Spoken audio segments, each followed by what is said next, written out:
পরিবর্তনের জমানাতেও শিক্ষায় দলতন্ত্রের সেই চেনা ছবি। কলেজ পরিচালন সমিতির মাথায় শুধু বিজেপির সাংসদ বিধায়ক। 247টি কলেজের তালিকা প্রকাশ করল উচ্চশিক্ষা দফতর, যেখানে দেখা গেল কলেজে কলেজে মমতা জমানার প্রতিচ্ছবি। পরিবর্তন এসেছে রাজ্যে, কিন্তু তারপরেও শিক্ষায় দলতন্ত্রের সেই চেনা ছবিই দেখা যাচ্ছে। কলেজ পরিচালন সমিতির মাথায় শুধুই বিজেপির সাংসদ বিধায়ক। 247টি কলেজের তালিকা প্রকাশ হয়েছে। কি রয়েছে সেই তালিকায় জানবো, কথা বলে নেব আমাদের প্রতিনিধি কৃষ্ণেন্দু অধিকারীর সঙ্গে। কৃষ্ণেন্দু, দেখো, গতকালই এই তালিকা প্রকাশ্যে এসছে। কলেজের যে পরিচালন সমিতি, অর্থাৎ কলেজের যাবতীয় কাজ যাদের দায়িত্ব, নীতি নির্ধারক যে কমিটি, সেই পরিচালন সমিতির সভাপতির পদে 247টি কলেজের কারা কারা থাকবেন তার তালিকা প্রকাশ করেছে উচ্চশিক্ষা দপ্তর। এবং সেখানে দেখা যাচ্ছে যে প্রত্যেকটা কলেজের মাথায় বিজেপির বিধায়ক অথবা সাংসদ বা রাজ্যের মন্ত্রী তারা রয়েছেন, অথবা দু একটা ক্ষেত্রে প্রাক্তন বিধায়ক আছেন। অধিকাংশ ক্ষেত্রেই বিজেপি নেতারাই আছেন, বিরোধী বিধায়করা কেউ ঠাঁই পাননি। এবং প্রত্যেকটা জায়গায় শাসক দলের নেতা, মন্ত্রী, বিধায়করা তারাই ঠাঁই পেয়েছেন। 247টি কলেজের তালিকা প্রকাশে এসছে, এরপর বাকিগুলো হবে। এবং সেখানেই প্রশ্ন উঠছে যে তৃণমূল জমানায় ঠিক একই ফরম্যাটে বা একই সমীকরণে এইভাবেই পরিচালন সমিতি গড়ে উঠেছিল।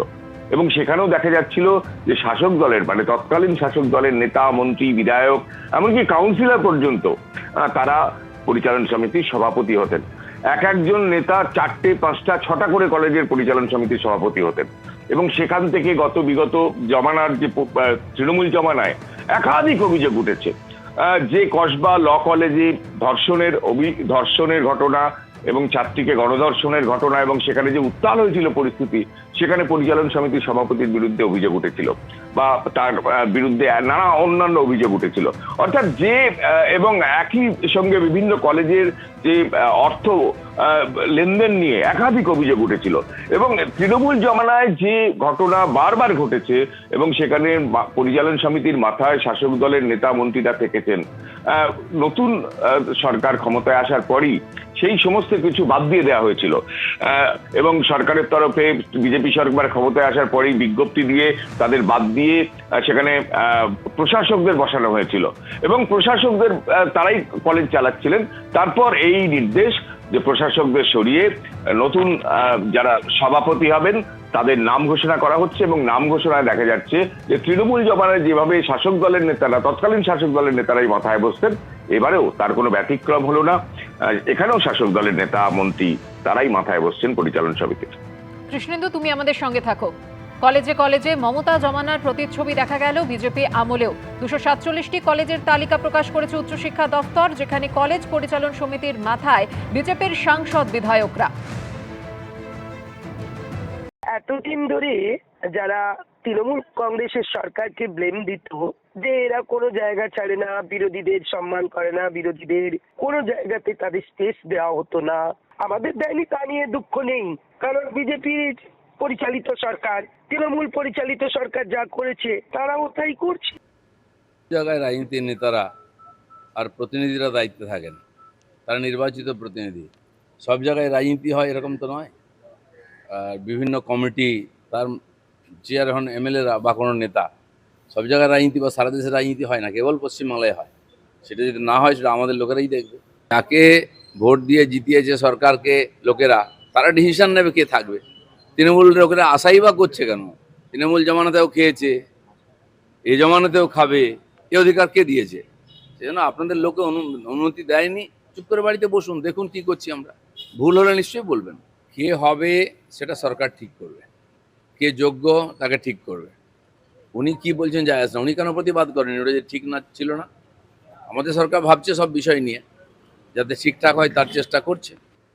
উচ্চশিক্ষা দফতর যে তালিকা প্রকাশ করেছে, যার প্রত্যেকটিতেই জায়গা পেয়েছেন বিজেপির মন্ত্রী, সাংসদ ও বিধায়করা। রাজ্যের অর্থমন্ত্রী স্বপন দাশগুপ্তকে 3টি কলেজের পরিচালন সমিতির সভাপতি করা হয়েছে। শিল্পমন্ত্রী তাপস রায়ও 3টি কলেজের গভর্নিং বডির সভাপতি হয়েছেন। স্বাস্থ্যমন্ত্রী শারদ মুখোপাধ্যায় 2টি, উচ্চশিক্ষামন্ত্রী জগন্নাথ চট্টোপাধ্যায় 3টি, পুর এবং নগরোন্নয়ন মন্ত্রী অগ্নিমিত্রা পালকে 1টি কলেজের পরিচালন সমিতির সভাপতি করা হয়েছে। আরও একবার চলে যাব আমাদের প্রতিনিধি কৃষ্ণেন্দু অধিকারীর সঙ্গে। কৃষ্ণেন্দু, এর আগে তৃণমূল জমানায় আমরা যখন দেখেছি বিভিন্ন কলেজে নানা অভিযোগ উঠেছে, তখন এই বিজেপির তরফ থেকেই একাধিকবার কিন্তু সমালোচনায় সরব হতে দেখা গেছিল, কিন্তু এখন যখন বিজেপির জমানা শুরু হয়েছে সেই একই ছবি। একদমই তাই। এমনকি পরিবর্তনের শুরুতেই বিজেপির শীর্ষ নেতারা বলেছিলেন যে শিক্ষা থেকে দলতন্ত্র, শিক্ষা থেকে রাজনীতি তারা মুক্ত করতে চান। যাদবপুরের ঘটনা তো দলের একটা স্তরের নেতারা বলেছিলেন যে বাইরের মানুষ কেন ঢুকবেন যাদবপুরের ক্যাম্পাসে, শিক্ষাকে রাজনীতি মুক্ত করতে চান। কিন্তু বাস্তবে দেখা যাচ্ছে সেই রাজনীতির ব্যক্তিরাই শিক্ষার এবং কলেজের মাথায় বসছেন।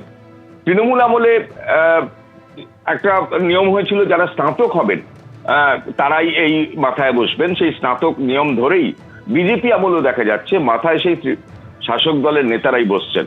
এবং যে তুমি তালিকা দিলে তাতে এলাকার বিধায়করা কেউ বাকি নেই, এলাকার সাংসদরা কেউ বাকি নেই যারা কলেজের গভর্নিং বডির মাথায় বসছেন। সে সুকান্ত মজুমদারই হোক, রুদ্রনীল ঘোষ বা সজল ঘোষ, কৌস্তব বাগচি, এমনকি স্বপন দাশগুপ্ত, জগন্নাথ চট্টোপাধ্যায় কিংবা দীপক বর্মন, প্রত্যেক নেতা, মন্ত্রী, বিধায়ক তার এলাকার বা পার্শ্ববর্তী জায়গার কলেজের গভর্নিং বডির মাথায় বসছেন। সেক্ষেত্রে একটাই প্রশ্ন থাকছে যে, এবং যে তৃণমূল জমানায় দলতন্ত্রের বিরোধিতা করেছেন বিজেপি, সেই দলতন্ত্রকেই কার্যত শিলমোহর দিচ্ছে বিজেপি। অর্থাৎ যেখানে দেখা যাচ্ছে যে পরিচালন সমিতি এমনিতে সভাপতি হওয়ার ক্ষেত্রে সরকারই তাদের মনোনীত করে, তাদের কোনো নির্দিষ্ট নিয়ম নেই, শুধুমাত্র কন্ডিশন হচ্ছে শিক্ষা অনুরাগী হতে হবে। এই শিক্ষা অনুরাগী যে কেউ হতে পারেন, জনপ্রতিনিধিরাও হতে পারেন, এবং সেই ফাঁক দিয়েই তৃণমূল জমানায় একের পর এক নেতা, মন্ত্রী, বিধায়ক, এমনকি কাউন্সিলর পর্যন্ত তারা পরিচালন সমিতির মাথায় বসেছেন এবং তাদের বিরুদ্ধে একাধিক অভিযোগ উঠেছে, অর্থনৈতিক অভিযোগ উঠেছে, কলেজের ভেতর নানা অনৈতিক কাজকর্মের অভিযোগ উঠেছে, একাধিক অভিযোগ উঠেছে। এবং সেই অভিযোগ এই বিজেপি যখন বিরোধী ছিলেন তারাই তুলেছেন। সেই বিজেপি ক্ষমতায় আসার পর দেখা যাচ্ছে যে কার্যত একই ভাবে সেই পরিচালন সমিতির মাথায় শাসক দলের নেতা মন্ত্রীরাই বসছেন। এবং তার তালিকা প্রথম ধাপে 247টি কলেজের তালিকা যেটা প্রকাশ্যে এসছে, তাতে তো ছত্রে ছত্রে সেই প্রমাণই দেখা যাচ্ছে। ধন্যবাদ কৃষ্ণেন্দু। আর এ নিয়ে কড়া সমালোচনা করেছেন কালীঘাট তৃণমূলের বিধায়ক কুণাল ঘোষ। শিক্ষা ক্ষেত্রে রাজনীতির প্রভাব থাকবে না বিজেপি বলেছিল, এবং তৃণমূল কংগ্রেসকে বা সরকারকে আঙুল দেখিয়ে তর্জনী নিক্ষেপ করে বলা হয়েছিল কেন শিক্ষা প্রতিষ্ঠানগুলিতে রাজনৈতিক লোকেরা থাকবেন, এইসব বলেছিল। এর বেলা মনে পড়ছে না শিক্ষা প্রতিষ্ঠানে বিজেপির দখলদারি নিয়ে? এন্টালির পর আনন্দপুর, বিজেপির দুই গোষ্ঠীর সংঘর্ষ প্রকাশ্যে চলে এলো। প্রথমে এলাকায়, পরে থানায়, দফায় দফায় বিজেপির কোন দলে সংঘর্ষ।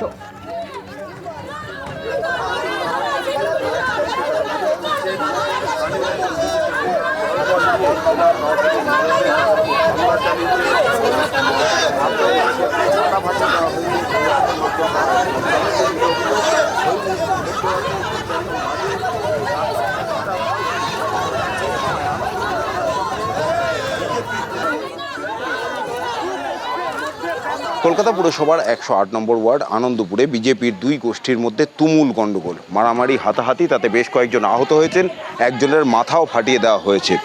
আজকে আনন্দপুরে ফুটবল মাঠে সেখানে একটি অনুষ্ঠান চলছিল এবং যেটা অভিযোগ বিজেপি কর্মীদের যে তারা স্থানীয়দের নিয়ে একটি অনুষ্ঠান করছিলেন, সেখানেই বিজেপির এক নেতা যার নাম অরুণ সহায় বলে তারা দাবি করছেন, তিনি লোকজন নিয়ে, দলবল নিয়ে তাদের উপর চড়াও হন এবং বেধড়ক মারধর করেন। এখানে একজন ব্যক্তি রয়েছেন, তার মাথা ফাটিয়ে দেওয়া হয়েছে, মহিলাদেরও মারধর করা হয়েছে বলে অভিযোগ। এবং যারা আক্রান্ত তারা আনন্দপুর থানায় এসেছেন অভিযোগ করতে। এবং তাদের যেটা অভিযোগ যে বিজেপির জেলা সভাপতির মদতেই এই হামলা হয়েছে এবং এই হামলা প্রথমবার নয়, একাধিকবার হয়েছে।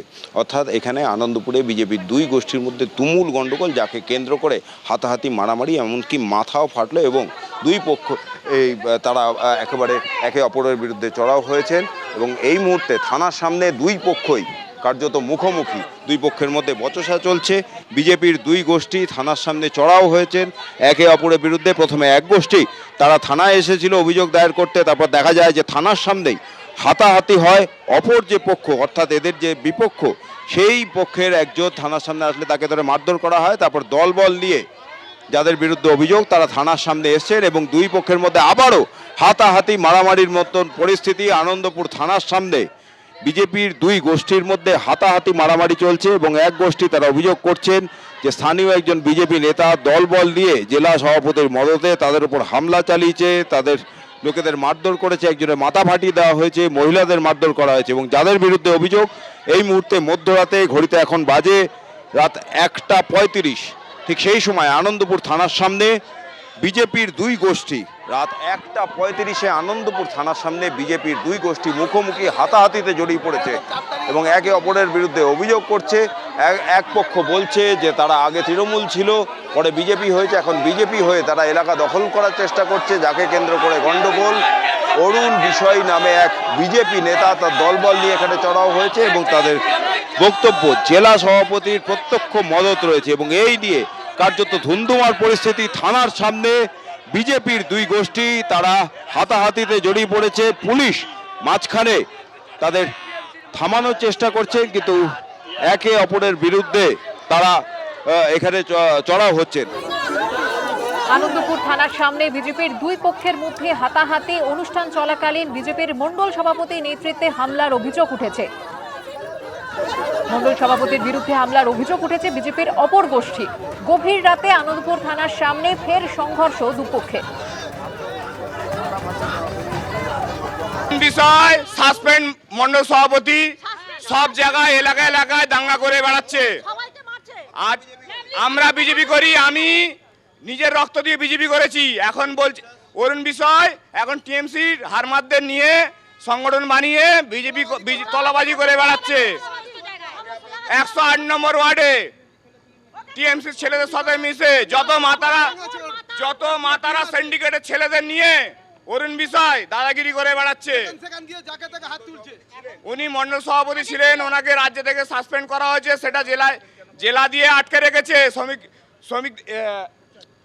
শ্রমিক অনির্বাণ ভট্টাচার্য সেটা আটকে রেখেছে, পাবলিশ করছে না বলে উনি এরকম দাদাগিরি দেখি বেড়াচ্ছে। তলাবাজি অভিযোগে সাসপেন্ড হয়েছে।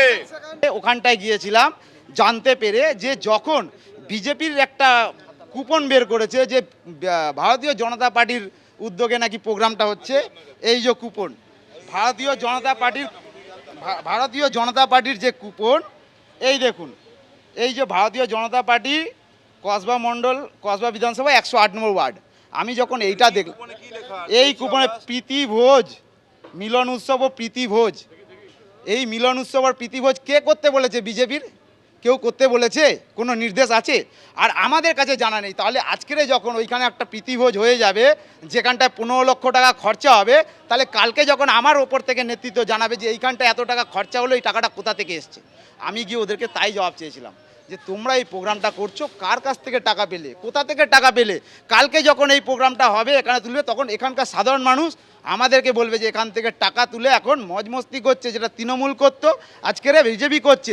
নামটা দোষটা কার বদনাম হবে? মণ্ডল প্রেসিডেন্টের। যাদের কাছ থেকে টাকা তুলেছে তাদের কাছে গিয়ে নাকি আমার নাম করে টাকা তুলেছে, যে হ্যাঁ আমাদের মণ্ডল জানে, প্রেসিডেন্ট বলেছে তোমরা টাকা দাও, আমার নাম করে গিয়ে টাকা তোলা হচ্ছে, তুলে প্রোগ্রাম করছে। সেই প্রোগ্রাম আমি বাধা দেবো না। আমি যখন রক্ত মাংস জল করে আমরা জীবনের ঝুঁকি নিয়ে জাভেদ খানের এগেনস্টে দাঁড়িয়ে গুলশান কলোনির মতো এলাকায় আমি থাকি, যেখানটা আজকে যদি পার্টি ক্ষমতা না আসতো, আমাদের বডি যেত, আমার ফ্যামিলি মার্ডার হতো, আমাদের এখানে সমস্ত ছেলে তাদের বডি পড়ে যেত। তোলাবাজির টাকায় প্রীতিভোজের আয়োজন ঘিরে এই সংঘর্ষ এবং যে অভিযোগ করা হচ্ছে যে আগে যারা তৃণমূল করত, চৌঠামের পর তৃণমূল থেকে তারা বিজেপিতে এসেছে, বিজেপিতে এসে তোলা তুলে এই প্রীতিভোজের অনুষ্ঠান তারা আয়োজন করেছে। না জানি অনুষ্ঠানের আয়োজনের অভিযোগ মণ্ডল সভাপতি, এবং মণ্ডল সভাপতি যেমনটা বললেন যে আমার ও দলের নাম করে লক্ষ লক্ষ টাকা তোলা হয়েছে। 108 নম্বর ওয়ার্ডের বিজেপির মণ্ডল সভাপতি অরুণ বিষয়ের বক্তব্য কিছুক্ষণ আগেই আপনারা শুনলেন।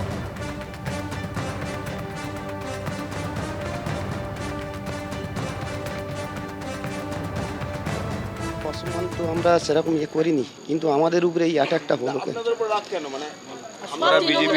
ওরা অ্যাকচুয়ালি ওরাই এসে গলা ফাটাচ্ছে যে সবাই টিএমসি করে, ওরাই বিজেপি করে, কিন্তু ওরাই মানে টিএমসি আগে করেছে, হ্যাঁ চিহ্নিতভাবেই ওদের ইয়ে করা আছে যে ওরা টিএমসি করেছে। আজকে 10:30টার পর 10:30টায় হ্যাঁ অভিযোগ করেছি। এখন ওই সব কথা ওনাকে মেরেছে আমার ভাগ্নি, ওখান থেকে ছেলেরা টেনে হিজড়ে মেরেছে, পেটে লাথি, চেয়ার দিয়ে পেটে মার। এটা কি? এটা আমাদের এইটাই তো বলতে আছি স্যার, যে আমাদের এটা কি? এটা আমাদের পার্টির মধ্যে এইসব কি চলছে? আমাদের ছিলাম তো আমরা 20-25 জন আমাদের ছিল ওই মুহূর্তে, কিন্তু তারা ছিল আমাদের 70-80 জন। রড বালা, তোমার চেয়ার, তারপর তো লাথি ফাতি চলেছে না, কিছু 2-4টে ছিল স্থানীয়, বাদ বাকি সব বাইরে। লাভলি মজুমদার সব ছিল। অরুণ সাই হচ্ছে মন্ডলের প্রেসিডেন্ট। মন্ডলের কিছু করতে হলে মন্ডলের প্রেসিডেন্টকে তো জানাতে হবে। এরা সব হচ্ছে 4 তারিখের বিজেপি হয়েছে, 4 তারিখের পরে বিজেপি। এদের নাম ছিল না, এরা হচ্ছে 4 তারিখের পরে বিজেপি। গন্ডগোল হচ্ছে এরা হচ্ছে তৃণমূলের কাছ থেকে তুলে একটা মানে কি মৎস্য মানে কি খাসির মাংস আয়োজন করেছে। আমরা ডাল ভাত খেতে পাচ্ছি না, আর এরা খাসির মাংস খাবে। এইটা হতে দেবো আমরা, কোনোদিন হতে দেবো না। আমরা বেঁচে থাকতে এই যে তোলা তুলছে টিএমসি দের টাকা তুলে, টিএমসি দের সব ঘরে ঘরে 1 লাখ 2 লাখ টাকা করে তুলে হচ্ছে খাসির মাংস 108 নম্বরে ওয়ার্ডে।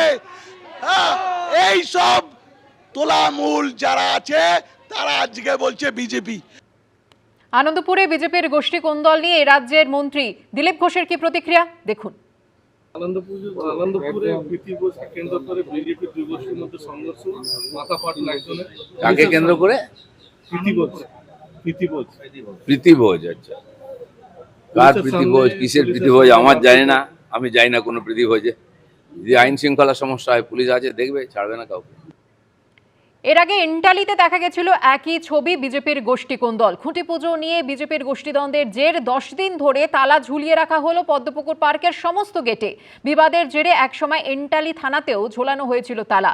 এবিপি আনন্দের খবর সম্প্রচারের পর পার্কের তালা ভাঙলেন পুরসভার কর্মীরা। কলকাতা পুরসভার পার্ক, সেখানে 10 দিন ধরে ঝুলল তালা, ঢুকতে পারেননি সাধারণ মানুষ। এমনকি কয়েক ঘন্টার জন্য তালা ঝোলানো হয়েছিল থানাতেও। চলে বিক্ষোভ। খাস কলকাতার বুকে বিজেপির গোষ্ঠী কোন্দল, যার জেরে এই 2 ছবি ধরা পড়েছে এন্টালিতে। ঘটনার সূত্রপাত খুঁটি পুজোকে কেন্দ্র করে। 12ই আগস্ট কলকাতা পুরসভার পদ্মপুকুর পার্কে দুর্গাপুজোর খুঁটি পুজো হয়। অভিযোগ, 2 দিনের মাথায় 14ই আগস্ট রাতে কেউ পার্কে ঢুকে সেই খুঁটি উপড়ে দেয়। ঘটনা জানাজানি হতেই পার্কের সমস্ত গেটে কেউ বা কারা তালা ঝুলিয়ে দেয়। দুর্গাপুজোর নিয়ন্ত্রণ কার হাতে থাকবে তা নিয়ে শাসক দলের 2 গোষ্ঠীর মধ্যে বিবাদ, আর সেই বিবাদের জেরে তালা পড়ে গেল কলকাতা পুরসভার 55 নম্বর ওয়ার্ডে। এই নিয়ে একে অন্যের দিকে আঙুল তুলছে বিজেপির 2 গোষ্ঠী। सुदीप राम और दिलीप राम जो है, समझ गया ना, तो वहाँ पे गया है तो उन लोग को एंट्री नहीं मिला है। उसके बाद बहुत चिल्ला चिल्ली किया है। फिर रात में शायद यहाँ थाना में आए हैं और थाना में शायद ताला वाला मारा गया है। शायद वहाँ पे खूंटी को उखाड़ दिया, ये उखाड़ दिया, जो हम लोगों को कुछ पता ही नहीं है। পদ্মপুকুর ময়দানে এখানে খুঁটি পুজো হয়েছিল, সেটা খুঁটি খুলে ফেলা হয়েছে, তারপরে গেটে তালা মারা হয়েছে। পার্কের সব গেটে তালা, কিভাবে পুজো হবে চিন্তায় পড়ে যান এলাকার সাধারণ মানুষ। আগে যে সরকার যারা ছিলেন তাদের সময় কিন্তু এই পার্কটা তালা মারা থাকতো, বন্ধ থাকতো। এবিপি আনন্দে এই খবর সম্প্রচারের পর শনিবার পুলিশকে সঙ্গে নিয়ে পার্কের একটি গেটের তালা ভাঙেন পুরসভা কর্মীরা। আমরা এই মুহূর্তে রয়েছি এন্টালি থানা এলাকার পদ্মপুকুর পার্ক। এখানে যে তালাগুলো ছিল সেই তালাগুলোকে কিন্তু কলকাতা কর্পোরেশন এবং তার পাশাপাশি এন্টালি থানার পুলিশ কর্মীরা উপস্থিত ছিলেন এবং সেই তালা সরিয়ে কর্পোরেশন নিজস্ব তালা কিন্তু এখানে লাগিয়ে দেন। এখন আমাদের কর্পোরেশন দিয়ে লোক এসছে, ওরা এসে তালা ভেঙে কর্পোরেশনের তালা লাগিয়ে গেছে। এটা কর্পোরেশনই এবার খুলবে, কর্পোরেশনই বন্ধ করবে। কিন্তু এবার যদি তালা মারামারি কর্পোরেশন আগেইস্টে গিয়ে করে, তো এবার আমরা শান্ত থাকবো না। এর আগে খুঁটি উপড়ানোর প্রতিবাদে 14ই আগস্ট রাতেই লোকজন নিয়ে এন্টালি থানায় হাজির হন বিজেপি নেতা সুদীপ রাম। তিনি বিজেপির উত্তর কলকাতার সাধারণ সম্পাদক ও হিন্দু সেবা দলের রাজ্য সভাপতি। থানার মেন গেটে চেন লাগিয়ে তালা ঝুলিয়ে দেওয়া হয়। থানার বাইরে বসে পড়েন বিজেপি কর্মীরা। ভাইরাল এই ভিডিওতে পুলিশকে হুঁশিয়ারিও দিতে শোনা যায় বিজেপি নেতাকে। সুরেন্দুদা বলছেন ধর্মের অপমান চলবে না। এন্টালি ওসি বলছে ধর্মের অপমান হবে। এই দালাল ইন্টালি ওসি সবাইকে বলছি বসে থাকুন। থানার সামনে দেখা যায় সুদীপ রামের দাদা দিলীপ রামকেও, যিনি বিজেপির স্বাস্থ্য পরিষেবা সেলের কো কনভেনার। সেখানে হিন্দু হয়ে আমরা পুজো করছি, ওইখানকার মানুষদের কথা শুনি, আর এই মিরাজ গিয়ে বলছে রিটার্ন দিতে দেবো, মিরাজ দেবো রিটার্ন দেবো, তোর নামে দেবো, হাইকোর্টে রিট ফাইল। এবার ডবল বেঞ্চে যাবো তো অবস্থা দেখবি। দালালি করছিস, কর দালালি। লালবাজার থেকে ডাকো, ভবানী ভবন থেকে ডাকো, ফোর্স ডাকা, যত ডাকা আমরা।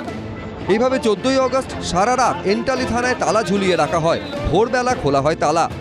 কাদের নেতৃত্বে এই ঘটনা ঘটলো? থানার উল্টো দিকেই ভোটের আগে বিজেপির তরফে যে পোস্টার দেওয়া হয়েছিল প্রচারের জন্য, তাতেই দেখা যাচ্ছে সুদীপ কুমার রামের নাম, যার পরিচয় দেওয়া আছে জেনারেল সেক্রেটারি বিজেপি উত্তর কলকাতা জেলা। এই সুদীপ রাম, তাকে দেখা যায় সেখানে চেন তালা দিয়ে, চাবি দিয়ে থানার গেট তিনি আটকে দিচ্ছেন। আর তার সম্পর্কে দাদা, তিনিও ছিলেন সেই রাতের ঘটনাতে। তালাটা আমি খুলেছি, আমি লাগিয়েছি, তার জন্য আমাকে যে যাই শাস্তি দেওয়ার আছে দিয়ে দিক। দিলীপ রামের অবশ্য দাবি, থানায় তালা মারার পর আমি গেছি, কে তালা মেরেছে আমি জানি না, আমি সরকারি আইনজীবী, আমি এ বিষয়ে কোনো মন্তব্য করব না। একটা দুর্বল প্রশাসন এলাকায় এত গন্ডগোল করছে, কিন্তু পুলিশ তাদের কোনো ব্যবস্থা নিচ্ছে না। থানায় চড়াও হওয়ার ঘটনায় মামলা রুজু করেছে এন্টালি থানার পুলিশ। সূত্রের খবর, দিলীপ রামসহ বেশ কয়েকজন বিজেপি কর্মীকে জিজ্ঞাসাবাদ করা হয়েছে। সন্দীপ সরকার, সুদীপ্ত আচার্য, এবিপি আনন্দ, কলকাতা। এবিপি আনন্দ, এগিয়ে থাকে, এগিয়ে রাখে।